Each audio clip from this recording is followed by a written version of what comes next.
Hello and welcome to another Nikke video. Developer notes and updates for February have just dropped and I'm going to discuss them. Please leave a like and a sub and I hope you enjoy the video. And just like every update, the director of Nikke goes ahead and just tells us a greeting. He hopes we're all doing good and he's actually going to go ahead and tell us all the stuff that's going to be coming in this update.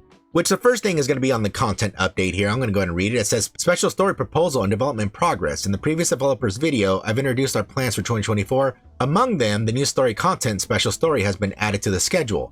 The special story is a fully voiced content we are preparing with the aim to provide with high quality scenarios in a more engaging format. As we put great value in this special story, we plan to make it an extended content derived from the main story. While we recommend you try special story after finishing certain chapters, we will not compel you to clear the chapters to make the special story more accessible. Moreover, we will not require you to finish the battles with a higher difficulty. This content is a show of gratitude for your affections for Nikke's story, so we hope you can enjoy it leisurely without any burden. We are currently developing this with the highest priority. Once everything is confirmed, we will inform you through another developer's note. Thank you for your constant attention and love for our stories.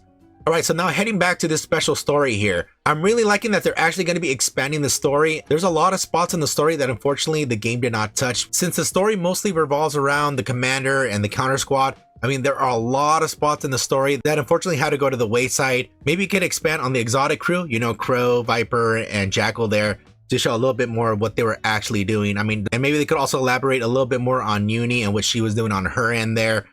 Not only that, there was other events in the game. I mean, I'm really trying to hear not to spoil it since I know not everybody's that very far in the story, so I'm not really going to spoil anything. But I mean, you know, there's a lot of things that happen in the arc that are very high priority, and some Nikkes had to fight in other areas. We only really heard about those incidents. You know, we either heard them through passing or they pretty much told us in the game. But maybe with this new thing they're going to be doing, maybe it's a possibility that they're going to be expanding on those stories and we're able to know a little bit more of what's happening in the world of Nikke. Not only that is that I'm really liking how they're taking the special stories a little bit more seriously, you know, by adding the voice acting, which I'm really glad that they're actually heading towards that direction, because a lot of these events, hopefully the old events get dubbed, since a lot of the old events unfortunately weren't dubbed at all. I wonder if it's going to be at the same quality as something like Overzone or Red Ash, because those were really excellent. Not only did they provide more backstory, you know, into the world of Nikke, but man, they were really good. It also left us wanting more of those events as well. And I do like as well how that you don't have to beat hard mode in order to access all these special stories here. And for myself, I always felt that the story mode should be quite easy, since players should not be penalized in order to actually enjoy the story of Nikke. I mean, there's plenty of other modes in the game that provide quite the challenge if you want to do it. Like, for example, completed hard mode if you're not a whale. I mean, you're just trying to grind up the ranks, and yeah, they hit like a truck in that game mode. For the regular story, yeah, it should be as easy as possible so people could just enjoy it. But I do hope that there is a hard mode for these special stories, just something that's going to allow us to get more resources, something like skill up books, core dust, stuff like that, since that's always going to help all players all around, since allowing everyone to have those resources is going to greatly benefit our progress. So yeah, I'm expecting a lot of things from this special story, especially since this is a very high priority for them. Hopefully we hear some very great things from this special story. Alright, next up, it's going to be here with the Lost Relics update. So it says improvements to the difficulty of field Lost Relic investigations. The improvements to the difficulty of field Lost Relics investigation will be completed soon. When the location of Lost Relic changes, it leads to a mix-up of community tips and info. So we are currently working on a feature that gives a notice when the squad is located near the Lost Relics, without changing the Lost Relics location. This feature is expected to go live in March. They did talk about this feature a few dev notes ago. They understood that people had trouble finding the Lost Relics, and I do agree, since a lot of the Lost Relics are sometimes incredibly hard to find. And if it wasn't thanks for the internet, I know a lot of people would not find a lot of these Lost Relics at all. And yes, when they did the update to move some of these Lost Relic locations, yeah, there was some confusion. Yeah, a lot of the websites luckily did happen to update their information. And I'm glad they recognized their screw up there. And not only that, what I'm assuming they mean by this last sentence here is when it's going to give a notice when your squad is getting close, is that I'm assuming it's going to be something very similar to what they did for Nier and the recent Christmas event. On the map itself, you can see a circular area on the map, and from there, it's going to be basically the item within that circle. Hopefully, they stay true to that, because that was a wonderful feature that the Lost Relics definitely need. Alright, next up is going to be the Simulation Room Overclock here. The first beta season of this year's first new content, Simulation Room Overclock, has finally concluded. We are preparing a survey to gather your valuable opinions, and we will do our best to present a better version in the second beta season based on the survey results. In the second beta season, we will prioritize functionality and user experience. Once the improvements are done, we will share the schedule with everyone. For a better gaming experience, we kindly ask for your understanding and support. We also deeply regret our lack of announcement regarding the gap period between beta seasons. To express our sincerest apology, we will be conducting more daily mission bonus reward events, where players can receive rewards mainly in the form of skill resources. At the same time, as we did not have a full birthday event in late January, we are making up for it by implementing the following activities. So here they're going to show a list of dates when they're going to be doing the full birthday and the daily bonus reward event, which goes from the 10th to the 11th, and then 17th to the 18th, 24th to the 25th, and then March 2nd to the 3rd there. And yes, I did happen to know that the overclock was going to be removed because they did tell us that in the last dev note. But yeah, they did not tell us when they're actually going to go ahead and put it back. And I'm actually quite surprised there's actually a second beta season, but I'm glad they are because yeah, this mode actually needs some improvement, which I will get to that once I head to the next page. But luckily with this, if you guys don't know what the full birthday is you pretty much get double rewards in Simulation Room and Special Interception. And as for the daily bonus reward event, pretty much what that is that whenever you complete all your dailies, there's going to be a second set of rewards you get when completing those dailies. So as long as you complete your dailies, which are some pretty nice rewards you get, so pretty much you get double daily rewards. That's what they're pretty much saying right there. Let me head to the next page here. We apologize once again for the oversight regarding the events and the failure to inform our players in a timely manner. We will make every effort to provide better game services and operations. Aside from this, we are vigilant about the fatigue caused by the Simulation Room Overclock update. In anticipation of this potential establishment as a recurring game mode, we are simultaneously developing the quick battle feature in the arena. We will pay close attention to your gaming experiences and address issues quickly when we discover any aspects that require enhancements. As always, I'd like to thank you all for your support and feedback you're giving us. We will do our best to give you a more pleasant gaming experience. And what they mean by this by fatigue on the overclock mode, for myself I actually disabled the buff so I could get my core up. So I actually didn't use any of the buffs, but I know some players actually need those buffs. And what they would have to do is pretty much they would have to do a sim room 8 times so that way they could get 8 bonuses there. And then on top of that, if they really want to push it even further, they would also have to get the same shape for every bonus, and that way it provides an additional bonus. And then if they were really sweaty about it, they could technically get SSR versions of every upgrade as well. But you would have to do 7 additional sim room tries so that we could get all the same shapes that you want. And based on what I told you, yeah, that's why I disabled those buffs, because hey, if you disable the buffs, then you don't have to worry about getting more buffs. And also at least beating core 25 so you can get all the rewards that come with overclock mode. I wish they also gave us more rewards every day, because right now I just feel that we only have to play it pretty much one time every 2 weeks, or pretty much whenever you complete it, and then you just go ahead and wait till the 2 weeks are over in order to go ahead and try the mode again. Hopefully they do change that in the future. And also I do love this quick battle feature for the arena. This should have came a long time ago. Yes, I know not a lot of people like PvP, even more so when they finally shuffled all the PvP arenas, and now pretty much a lot of people do have whales in their shards now. But luckily with this quick battle feature, at least you could go ahead and attempt your PvP try, since the arena does count for one of your dailies. So now this will actually trim how long it takes to do your dailies in Nikke. Alright, now next up is going to be the major improvements here. It says more convenience in growing Nikkes. First of all, we will make it more convenient to grow your Nikkes. We will expand the scope of the simple inventory feature that can be used after the synchro device enhancement, and allow its usage in skill upgrades as well as Nikke upgrades, which is adopted before the synchro device enhancement is unlocked. Moreover, we will display the currency types and quantity required for growth in all simple inventory for your convenience. We have tried this out during a testing session before and found that it will bring great convenience if utilized well. We do hope you can make use of them. Improvements to simple inventory are expected to be updated at the start of February. Yeah, this simple inventory was already added, so whenever you want to go ahead and actually go through the synchro device and upgrade your Nikkes. So if you're not there yet, whenever you hit level 200, you're finally going to notice this simple inventory feature. It pretty much just shows you how much battle data, credits, and core dust you need in order to level up the Nikke, which does make it really convenient because you can do everything from that one menu. You don't have to actually go to a different menu to go ahead and basically use up what boxes you need. You can do it all from one simple menu. What I was hoping that they would actually do is pretty much it would tell us how many boxes they needed to open in order to actually do the upgrade that we needed to. Because currently right now we have to calculate how many boxes we actually need to open in order for us to actually upgrade our Nikkes. Yeah, hopefully they just go ahead and update it where we just say, hey, we want to update it. It's going to tell us, we just click a button and it's all done. We don't got to do any math. I don't mind doing math, but I just want stuff to be done very quickly. And also as well in this part where they said skill upgrades as well as Nikke upgrades. Well, for the skill upgrades, I mean, it's already simple right now enough as it is. I mean, all you do is just got to click a button and then hit skill upgrade. I mean, I'm assuming they're going to add a little slider option where you get the plus sign to see how many times it's going to upgrade it, and only that, hopefully it actually shows you like what stat upgrades while you're doing it. I know there's websites that go ahead and show you, but it's better to have it in the game of Nikke. In terms of Nikke upgrades, I mean, the only other Nikke upgrades that they haven't referred to here would be maybe like bond levels, armor levels, overloaded stats. I'm not sure what other Nikke upgrades are referring to. Maybe they'll tell us a little bit more whenever the update happens to roll around. Right, next up, we're going to go to the enhancement to Union shooting range here, and it says damage test environments. We will provide a separate testing environment for Centurion, allowing everyone to explore squad combinations in a more diverse setting within the Union shooting range.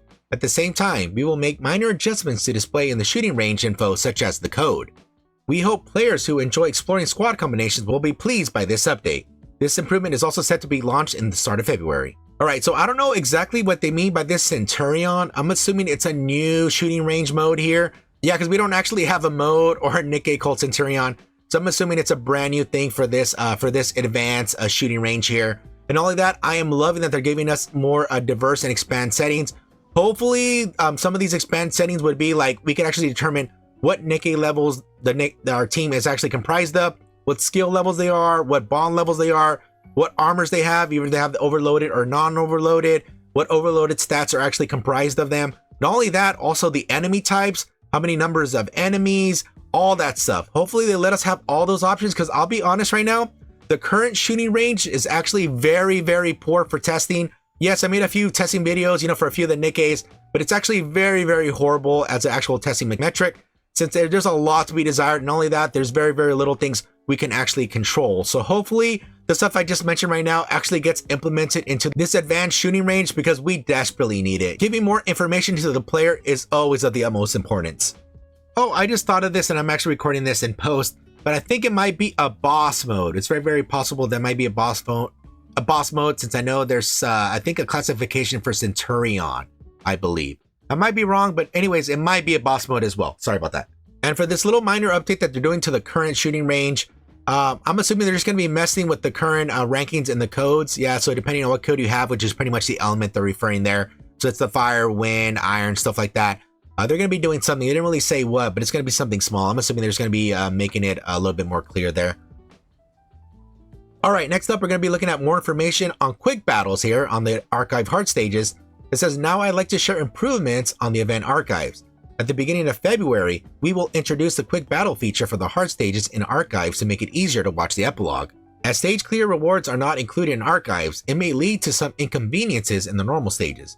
However, we also have events such as Red Ash that provides immersive experiences by repeatedly switching between battles and story, so we like to seek your suggestions. Please feel free to share your opinions and ideas throughout the customer service center and communities. I haven't actually done any of the event archives. I've actually unlocked every single one, but I have never actually done them. I assumed that there was a quick battle feature already in the event archive, so this is actually totally brand new news to me. This should have been added day one. I'm surprised it was not added day one. And honestly, I think something that they should actually do besides adding this quick battle feature is they should actually allow us to not only obtain all the rewards that were obtainable in that event, but to also give us the free Nikkes that were a part of that event as well. Because pretty much there's no way to actually abuse the event archive system. Pretty much how it works now is that in order to even unlock an event archive, you have to have a memory film. And the only way to obtain the memory film is to pretty much complete the current event. Not only that, the current event only gives you one memory film. So there's technically no way to even exploit this, even if you wanted to. And even if they don't want to give us all the rewards that actually came with the events, at least give us the free unit. It makes no sense to lock up units like Neve or Anchor, for example. Yeah, they should just be given away and obtained by anyone in the game as long as you go ahead and unlock that event archive. I mean, come on, it's not like they're broken or anything. All right, let me move on to the next thing here, which is the improvement to rankings. Next up, let me explain the improvements we plan to make to the rankings at the beginning of February. First, we will add a feature that allows players to check the ranking info in solo raid challenges. We hope this can make things more convenient for commanders who play challenge stage and solo raid frequently. Second, the frequency of ranking achieved and quantity of avatar frame in the ranking reward page will be increased. The rankings of the top 1, top 5, and top 10 will all be displayed, and the number of frequency exceeding 20 in accumulation so far will be fully showcased. After the update, the avatar frames you have obtained so far will be sent through the mail when you open the ranking reward page. We will continue to provide more high quality decorations, so please don't focus too much on competing and achieving the ranks. we will keep working hard to give you a more diverse and pleasant gaming experience. Yes, let me go ahead and first talk about this first part here. Yeah, so whenever you're doing the Solar Raid challenges, like the actual challenge mode in there, not the stages, unfortunately, whenever you start the challenge mode, you are actually locked out on checking the rankings. So there's no way to check the rankings without actually completing the challenge mode. I don't know why this is. Unfortunately, if you try to leave and go back, as soon as you click on Solar Raid, it's going to go immediately to the challenge stage. So you either have to complete it or quit. And not only that, for those commanders who are super sweaty about Solar Raid, currently how the rankings get refreshed is that it get refreshed at every reset. So pretty much on the last stage, really the only way you can tell if you were either in the top 1, top 5, or top 10% is by looking at your own percentage at your own rankings. You couldn't see anybody else's. So most likely what this is going to do, it's basically going to update the whole ranking list in general, so you can actually see everybody's ranking at one time. And let me talk about the second part here. So pretty much if you don't understand where it said the top 1, top 5, and top 10, they're not meaning the placements, they're meaning the percentages. So they're saying the top 1%, top 5%, and top 10%. And pretty much if you guys don't know, is you need to reach one of these to at least get one of the frames. Top 1 gets you the top frame, top 10 gives you the last frame there. So now they're actually giving us more options in order to see more of the rankings, because before it was only, I believe, the top 50 or top 100. I'm sorry, I can't remember at the moment. And the only other thing you can see is your own rank. You cannot see anything above that. So now they're giving us more options to see more of the rankings. And not only that, this is something new too. Before they would only give you one frame. So whenever you got the top 1%, you would only get the top frame and that's it. You will not get the other 2 frames that are also provided in the Solar Raid. And based on reading here, how it says avatar frames and it's plural there. So most likely what's going to happen is that you're going to receive all 3 frames if you're at the top 1%, which is very cool of them. I did not expect them to give us more frames. What I had originally assumed is that we would have to actually get the top 5 on the next Solar Raid if they ever repeat this, and the top 10 on the next Solar Raid if they actually repeat this.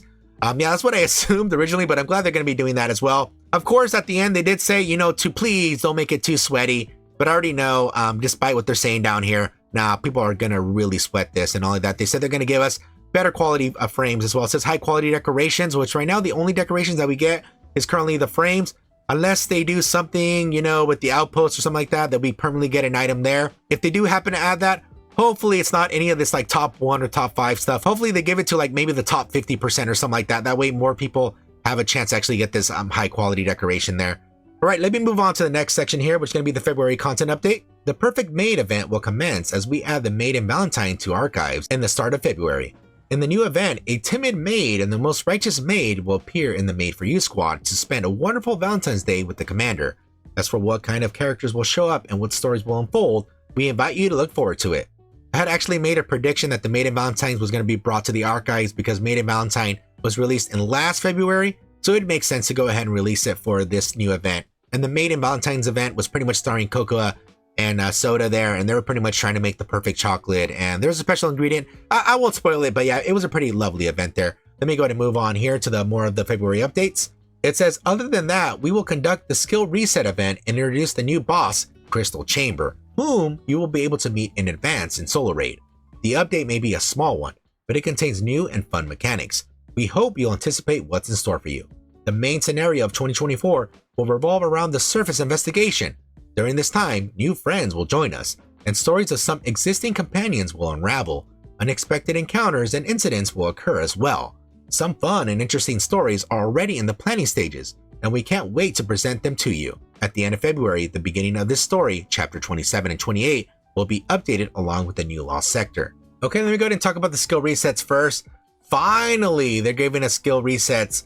Unfortunately, I wish this mode was permanent, but it's only available whenever the devs unlock it. Is that they're going to give you these things called skill uninstallers, and pretty much what it's going to allow you to do is going to allow you to reset any Nikke in the game. So whatever skill ups you had in them is going to go ahead and take it away, and it's only going to take away skill ups, and that's it, nothing else. You go to the skill menu on your Nikke, and there's going to be a skill reset option. You click on that, you use one of the skill uninstallers, you could go ahead and reset any Nikke of their skills. And in case you don't use any of the skill uninstallers, don't worry, you can actually save them up for the next skill reset event.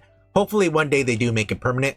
And as for this new boss here, yeah, this is totally new. I don't think they have actually released any pictures of this boss, but basically based on this name where it says Crystal Chamber, I'm assuming it's going to be based off the lore. So pretty much on the last chapter that got released, there's pretty much these lost relic items in there. It said about this story, about this rapture and having all these crystals around them. There was this rapture that was encased in these glass crystals. And when the mass-produced Nikkes went ahead and actually picked up these crystals, everything was fine. But then eventually, over time, the Nikkes themselves would be dying. And then eventually it was found out that the Nikkes themselves were crystallized from the inside out. I thought maybe it had something to do with the new boss Ultra, since Ultra is biomechanical and it spits poison, all that stuff. So I assumed that had something to do with that. If not, also thought, oh, maybe the Raptures are developing something new to go ahead and actually kill not only the humans, but maybe also the Nikkes as well. And also had some thoughts that maybe it was like a precursor to Haran's ability, since Haran actually pretty much poisons, does like this virus to the Raptures that pretty much does something very similar to what those crystals did. So I was like, hey, maybe it's a precursor to that ability and they developed it over time. I don't know, but I'm assuming based on the name, maybe it has something to do with that lore. If not, I don't know. It's going to be quite interesting to see what that actually is. And then also as well, when I read this fun mechanic, well, the Rapture designer has a very, very sadistic way to say fun, which I already thought ahead. I'm like, how could we put a fun mechanic? And you know what I was thinking? I'm like, you know what? Once this boss sends out this big shield that you have to break through, and while you're breaking through the big shield, it's going to send out some Raptures. It's going to slow your reload. Not only that, eventually it's going to actually send out these other Raptures. They're going to lasso you to stun you. And then while all that's happening, there's going to be these red circles that you have to break. And if you don't break them, then it's going to send out these healing Raptures to go ahead and heal everything else. I think that's a very fun mechanic and something that I think that the Rapture designer would totally put into the game. All right, now let me go ahead and just talk about chapter 27 and 28 here. I'm not going to spoil too much of the story here, since I know not a lot of you are towards the end there and I don't want to spoil anything for it. And I'll just briefly touch on this, but pretty much we're going to be heading to the surface to do quite a bit of things. And that's going to leave a foundation for future game modes that we're going to get. And hopefully one of those game modes is like something like a Sim City mode or something like that. There's a lot of possibilities with what we're going to do in the surface. I'm not going to go too much into spoilers there. But yeah, I cannot wait for chapter 27, 28 there. And in terms of the lost sectors here, the new stages, I'm actually excited for them. I know originally when they first got released, they were super annoying, especially as soon as you got farther into the lost sector stages. You know, there was really annoying puzzles, and I wouldn't even call them puzzles. They were more annoyances.